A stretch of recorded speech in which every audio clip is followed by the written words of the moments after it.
بعد منګه ملتمس یو جناب پیر سید حلیم شاه باچا تا چې دوی تعلق د حضرت محتمم صاحب د مبارک خاندان سره دی او یقینا محتمم صاحب جو بدیلار هغه وخت کې تیر دي چې په کوم وخت کې باغ الیکشن ته ولاړو چې دا یو من قیمتي وو د دې مدرسې مخه ته ودرېدو قاری صاحب سره ملاوي دو او دا به وی چې د ماتا سره ډیره مینه ده د مدرسې سره مینه ده او د ماشومان سره مینه ده د ماحول مستاړ وخت دی منګه د پیر حلیم شاه باچا د غیم شکریا دا کو چې د محتمم صاحب هغه مینا هغه عقیدت هغه منګه د دې پسترو کې وینو او دوی منګه هغه احترام هغه مینا او هغه عقیدت راکړي نو زه ملتمس سم جناب پیر سید حلیم شاه باچا ته چغی تشریف وروړي او په مختصر وخت کې د خپل جامع او زرینو خیرات اظهار وکړم. الحمدلله وکفا وسلام علی عباده الذین اصطفى.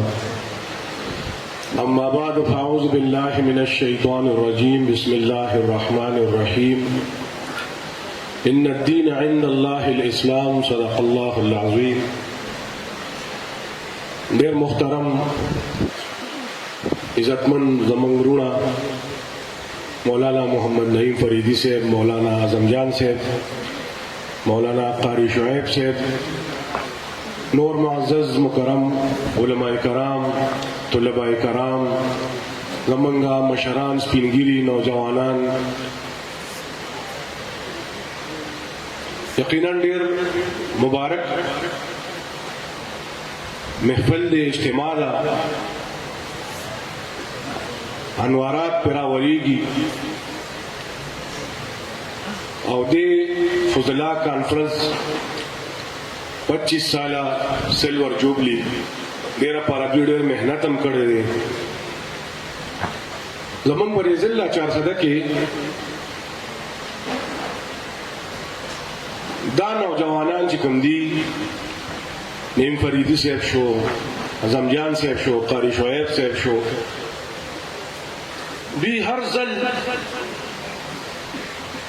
ایکټیو اوسي او داسې خپل پروګرامونه کوي. من راغواړي علماء کرام راغواړي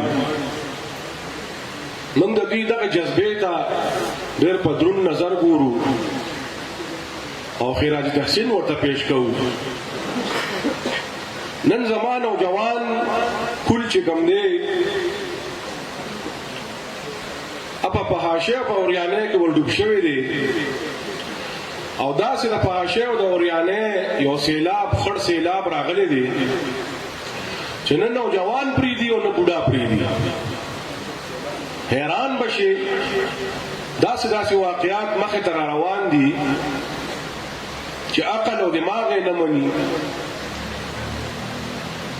دغه د فتنې او د فساد په دور کې چې زمان او جوان نن لګیا دي د علماو بېعزتي کوي، هغه ارسې په ځای پرېښودل، خپل علماو پسې مسخرې شروع کړې. نو ټول ارسه به پاتې شو او د علماو ګیرې پورې خاندي، د خپل اکابرو د خپل اسلافو پټکي پورې خندا شروع کړه. د وخت یو لوی محدث، یو لوی شیخ، هغه پسې په سوشل میډیا څونه د بېعزتۍ او خطک آمیز تصاویر او خبرې دا په سوشل میډیا زمان او جوان نن دې ته جوړ شو. داسې خبره کوم چې داسې اجتماعات مقررول په دې وخت کې دا ډېره زیاته ګران کار دی او ډېره د خوشحالۍ خبره هم ده چې دا نوجوانان چې نن زمان او جوان هغه سر ته ریبن اچوي، هغه شونډې سرې کوي، هغه داسې لباس کوي چې هغه د کتو لباس نه دی، د مغرب نه متاثره شو، د یورپ نه متاثره شو زمان نوجوان. نو په داسې وخت کې داسې نوجوانان دا ګوري موږ دپاره ډېر لوی نعمت دی او هغې والدینو دپاره دا ډېر د فخر او د ویاړ خبره ده چې د هغه بچي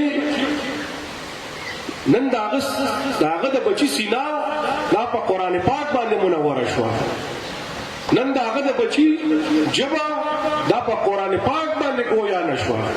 دا ډیره د خوشحالۍ خبره ده. زما محترمو، نن نوجوانان را پاسي او علماو پسې مسخرې کوي. زمونږ شيوخو پسې چې کوم دی په سوشل میډیا تاسو ګورئ، خطک آمیز الفاظ تصاویر دا لګیا دي ورکوي. دا ګوري د عذاب د دعوت ورکول دي، د الله عذاب ته دعوت ورکول دي. علماو پسې مسخرې، علماو پسې خندا. عالم خود د عالم څه کردار دی؟ د مدرسې په معاشره کې څه کردار دی؟ اخو در انور پشان ښکاري تاسو ته، انور پشان عیان دی.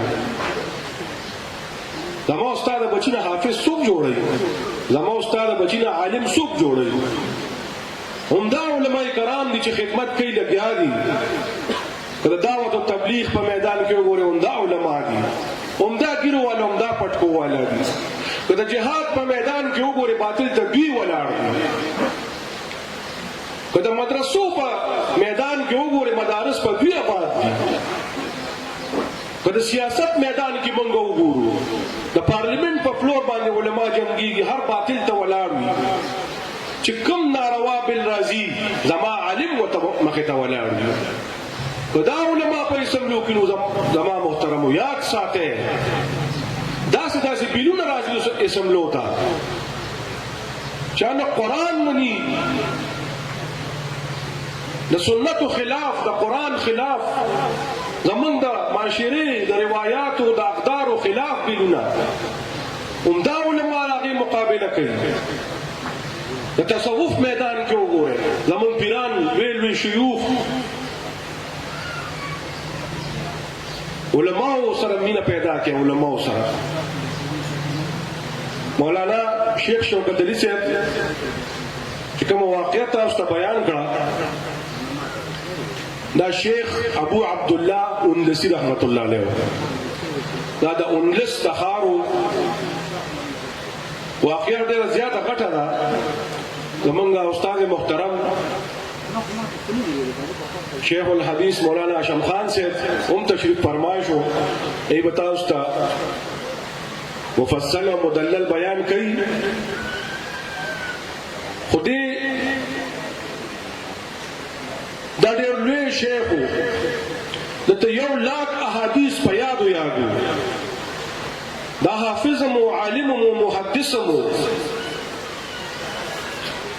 کتابونو لیکلي دي چې شاه ولی الله رحمت الله علیه د په شاګردانو کې دوی سره خپل مریدان روانو په یو ځای باندې ورغلل. هلته چا د لمر عبادت کو، چا د اور عبادت کو، چا د څه عبادت کو. نو د په زړه کې لږه خبر راغله چې دا څه مردار خلک دي یا سپک خلک دي. جو ګوره الله تعالی په یو خپل آزمایش راوسته، امتحان پې راغی چې ته وکتل یو ګودر دی په هغې باندې جینکۍ زنانه او بوډه کوي. هغې کې یو زنانه وه، د هغې ځای د سردار لور وه، عیسایي سردار و، د هغې لور وه. د ده خوښه شوه، د تپوس وکړه دا څوک ده؟ وي دا د پلاني سردار لور ده.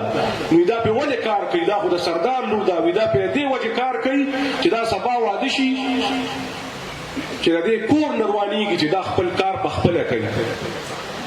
د رشته وغوښته، سردار ورته وي ته به عیسایت اختیاروې، ته به زما خنزیران چې کوم دی دا په غر کې سره یې. د نه الله هغه مرتبه واغشته او مکه د هغې لباس یې اختیار کړ او د هغې عیسایي سردار خنزیران به یې سرول. مریدان یې په جړا شو، دومره وژړل چې په هغې غر کې ورسره هغه خنزیرانو مو جړل. دا صرف دا نن چې کوم دی کومه بدنظري ده او دا کوم سوشل میډیا باندې سره روان دي، نو چا چې یو حافظ دی، یو عالم، هغه له دا سوشل میډیا باندې داسې زما دا نوجوانان ناست دي، نن چې دوی له موږ موبایل ورکړه دا نوجوانان ګورې غر کېږي. دا لویه واقعه ده.